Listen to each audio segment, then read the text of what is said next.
All right, today we're going to dive into a pretty surprising and honestly a largely forgotten piece of history, the history of mental health.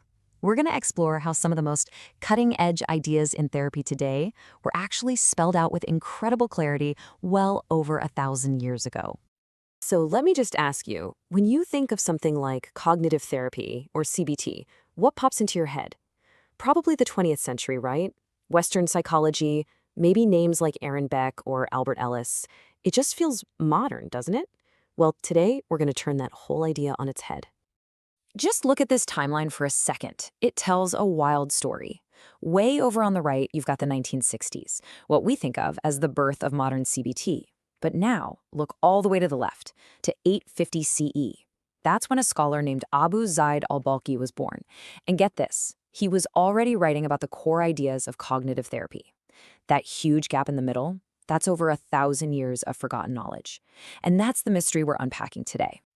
So let's start right there. Let's jump back to the 9th century and meet this absolutely incredible figure, a mind that was, no exaggeration, a millennium ahead of his time. So who was this guy? Abu Zayd al-Balkhi wasn't just a psychologist. I mean, the man was a true polymath, living smack in the middle of the Islamic golden age.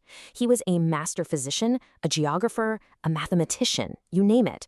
And having all that expertise gave him this really unique, holistic way of looking at human beings. And his ideas, they sound like they could have been written yesterday. He was the one who first said that mental illness could have both psychological and physical roots. That was a revolutionary idea.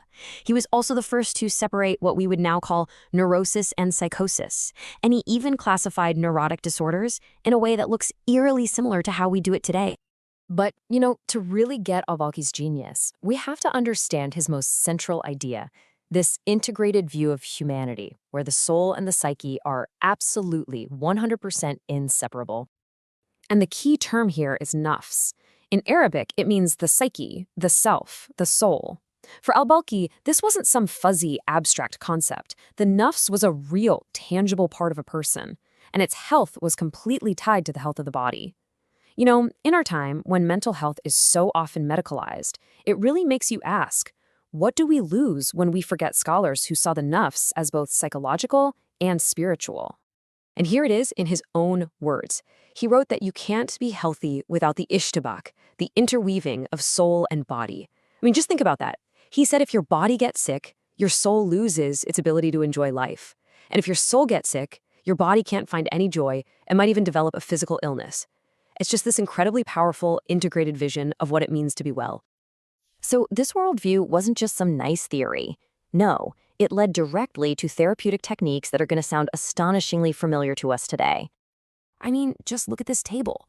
The parallels are undeniable, they're just staggering. Al-Balkhi describes something called al-ilaj bi-al-did, which is treating a symptom with its opposite. That's the core idea behind reciprocal inhibition in modern therapy. For phobias, he used riyada an-nafs, a clear forerunner to exposure therapy.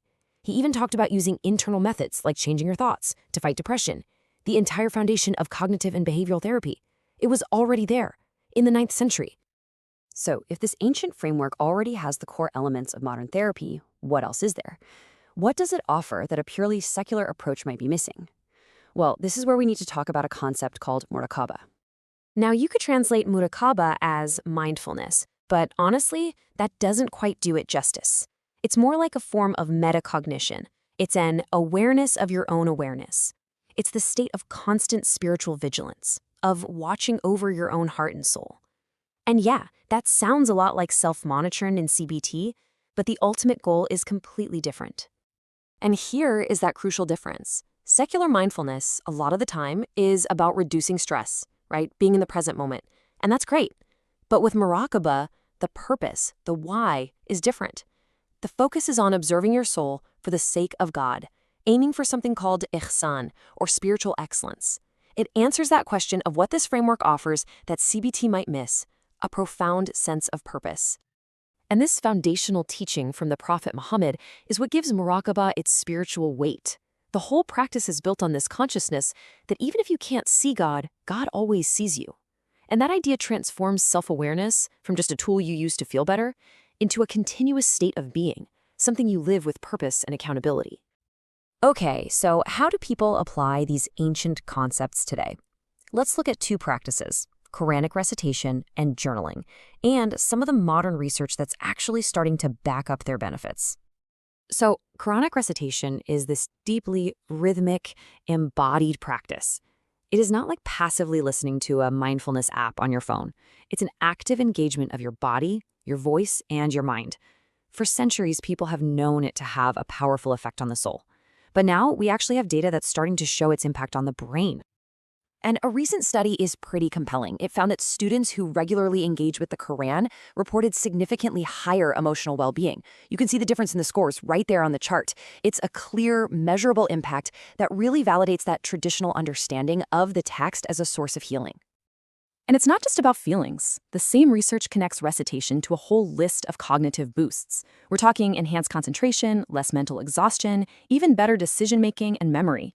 It seems like the active, rhythmic nature of the practice actually stimulates the brain and provides a kind of mental reset. So how do you amplify these benefits? This is where creative journaling comes in, and it's a real game changer. It turns passive listening into an active process of reflection. You listen, you learn, but then you create. You express your thoughts. You reflect on your journey. And you wrap it all up with gratitude. It's basically a modern, practical way to practice Muraqabah, a structured way to watch over your soul. So what's the big takeaway from all of this? For me, it means it's time to reclaim our mental heritage. It's time to recognize that our understanding of the human mind has a much richer, more global history than we were ever taught. And that's the key. We should see these traditions not as historical relics, but as a vital part of a shared global mental heritage. Al-Balkhi's work isn't just a fun fact for a history book. It's a powerful reminder of a time when the psychological and the spiritual were never seen as separate, offering a more complete model for what it means to thrive. And that really brings us to the final question, the one I want to leave you with. In our modern, often fragmented search for well-being, what wisdom might we recover by looking back to a time and to a tradition that refused to separate the soul from the psyche? What could we all learn from these ancient roots of psychotherapy?